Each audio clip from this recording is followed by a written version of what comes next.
Brenda, thanks for allowing yourself to be interviewed today. Our purpose is to try and share some of the complexities that you struggle through over 2 decades now. Right. We've grown old together.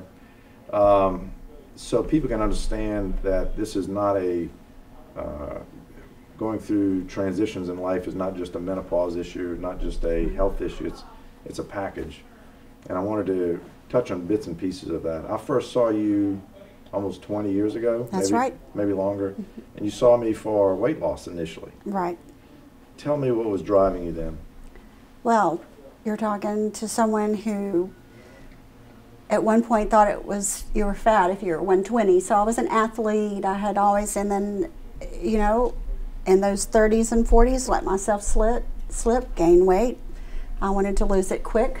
Right. And get back to those 20s and 30s image. Okay. Pretty motivated then, you thought? I thought. Okay.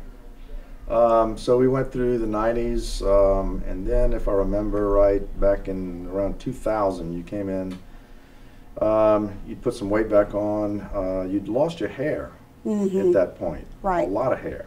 It was embarrassing. Yeah. Tell me about that. Well, I couldn't put my finger on it, you know. I mean, I knew my lifestyle was bad. I didn't eat right, I didn't sleep right, I didn't exercise, I was overweight, I was stressed, and my hair was thin, brittle, I had gaps in it. It was awful. Yeah, Yeah. I remember it was pretty thin. Oh. You weren't diabetic then? No. Okay. Of course, what happens before you develop diabetes is your cortisone levels start rising.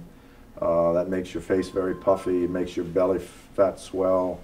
But cortisone changes the hair follicle, and it also changes how your body processes the hormones, estrogen and testosterone, and it makes the hair fall out. And if I recall, we put you on a medication that had anti-testosterone effects at that point. Is that right? Mm-hmm. And what do you recall happened over the next couple of years? Well, the hair loss ceased. Right. I mean, I'll probably never have thick, mangy hair like I used to, but well, you look pretty good right now. It's, you know, well, I chalk that up to my hairdresser, but no, anyway, my hair is not anything like it was. Okay. It's not as thin as it was. It's healthier all around. Right. And then I think before you developed diabetes also, you were having some hormone issues. You were having hot flashes. Tell me about that. Horrid. I mean, soaking the bed. I would be teaching in front of my class, and I would just drip. And it was horrible. Did it affect your mood or your sleep? The sleep was impossible. I wasn't getting any sleep. And so that was, and then I had cramps and anything you can think of that was, that you associate with postmenopausal, I had it. And you were having a natural menopause. You'd not had a right. hysterectomy. No, nothing. What happened when you went on hormone replacement? Well, I think within 2 weeks, my hot flashes ceased. Did you notice further improvement in your hair once we got that replaced? Right. Yeah. Yes, I did. Yeah. Just gradual and. It's been gradual and right. persistent and methodical. Right, and I think that I wanted something overnight, but that's not the way it happened. Correct. You know, and so, but that's fine. Everybody wants something overnight. Right. Weight loss. Exactly. Hair regrowth, yeah. All of the above. Right. And it's a process.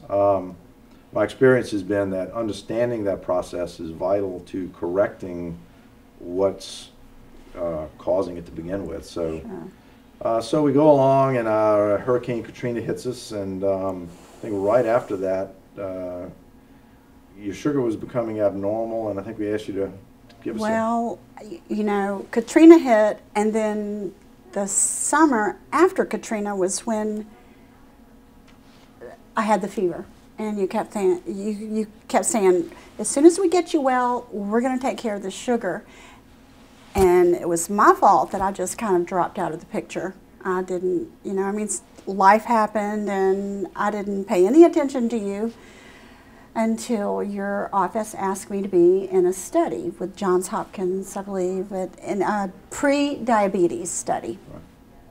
And so I came to take my glucose test, your office called and said, quick, come in here, Dr. Owen wants to see you. You have failed the test. And it was the day before Thanksgiving. I came, and I remember so clearly, you just calmly looked at me and said, okay, now you're basically a smart woman. Do you want to be blind, an amputee, and die of a heart attack? And my answer was no. And that's all it took. I mean. And so that was in '06. Right. And roughly the fall, right? Mm-hmm. It was the day before Thanksgiving, and I went on medication that day. Right. And we put you on the nutrition therapy program. Right. Mm-hmm. And how long did it take to control your sugar, as far as you remember? A couple months. I mean, my sugar began to be controlled within a month. Right. And then significant weight loss within 2 months, 3 months. So your sugar was controlled long before you lost all your weight. Oh, absolutely. Right. And that's what we see over and over and over again. There's a real disconnect between the weight and the sugar, right? Where everybody tries to make them the same issue. They're not. No. They're completely separate. So we got you on medication. We got you on a diet. You started losing weight, controlled your sugar, started exercising. Exactly. A vital component of this whole package. Continued at that time with the medicine for your hair growth, which also, by the way, protects you against some of the effects of diabetes. And continue with hormones at that point. Tell me about stopping the hormones. Well, it wasn't your suggestion. I had been taking hormones for what, 10, 15 years? Right. And I never had a problem. But all of the adverse publicity just made me think, why do I need to take them? So I just sort of took myself off of them. Right. So the fear of all the publicity I think so. sort of rendered that obsolete. And a lot of your symptoms started coming back? I started having the hot flashes again. You know, I don't know that my hair really at that point started thinning out, but I believe I was worried about that as well, that it would start again. And the cramps. Right. So. And so we come up to the present, and you're down. You've kept your weight down. How many? 40 pounds-ish.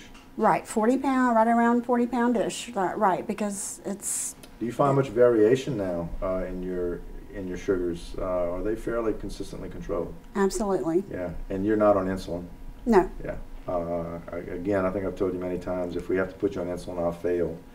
So it's a key component to keep the diet in place, keep the medications in place, and that part's controlled.